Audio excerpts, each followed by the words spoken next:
Hi guys, I recently did revision for a journal. A review paper was sent to a journal and the journal contacted me to do the revision for them. Now, since it was a review paper, most of the diagrams in it were taken from other people's work. The authors properly cited the, uh, the figures. However, they failed to provide licensing agreements for the figures that they had taken from papers. Most people think that you just cite it and it's okay, and that is not. You need to get license from them, especially if it's a subscription paper and it's not an open access paper. So in this video, we are going to look at how to get uh, license for diagrams or tables you take from other people's papers. So let's dive straight into it. I'm going to use my own paper as an example. So let's say in this paper, right? This is a review paper, and this particular diagram was gotten from someone else's paper, which is okay. I've properly cited it nicely.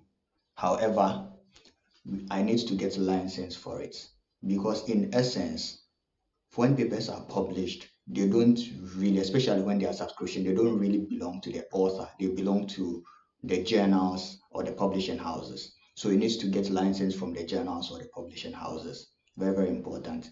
That that conforms with ethics in publishing, right? So first, say this paper. This is the title of the paper. I have it here. Let me come here. This is the paper. Let's confirm. This is a diagram. If you look at it, okay. So this is the paper confirmed.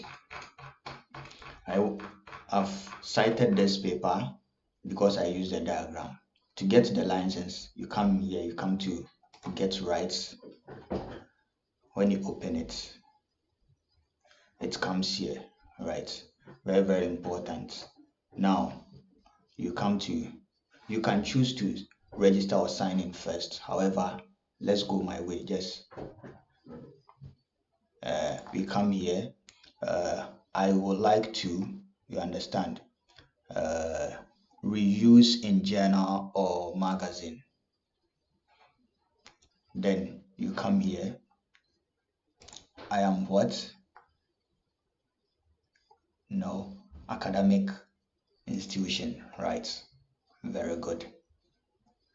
Then you select which journal, maybe the publishing house. I probably will send it to an Elsevier publishing house. So then it's a figure, right? So figures and illustration. Then how many? It's just one from that particular paper. Then format, both print and electronic, right? Yeah, because most journals do prints and electronic. So I am the author. No, I'm not the author of that paper which I'm taking that diagram from. I'm not the author. Will I be translating? No, it's in English and I'll be using it, reproducing it in English. So once I've checked all this, it's showing that the price is 0.00, right? So if you use this particular answers and suggestions, it should show that it's 0. Then you come to continue. Once you click on continue, it's asking you to register, right? So if you don't have an account, it will ask you to register, but I already have an account, so I can just sign in.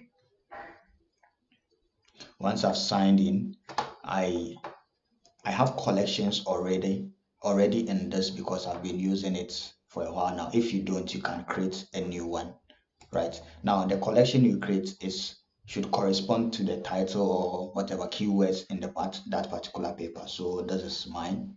I continue. Then I don't have an order reference. It's just one. I'm the responsible person, so here we go. Then we continue. Once this is done, it comes here. Then you come down here. You have to agree to the terms, and then you have to agree to this as well. Once you go to accept, it's done. Now this is your license number, so it's important to take this. You copy it out. An email of this will also be sent to your email address as well. Once you have the license number, you come back to the paper, then you see that this is a reference, then you write reproduce with permission under the license number, then you put the license number there. This meets all the legal requirements you need for reproducing someone else's work. Without this, you are failing to meet that. I hope this explains. If you have other further questions on this, comment section. Be safe out there.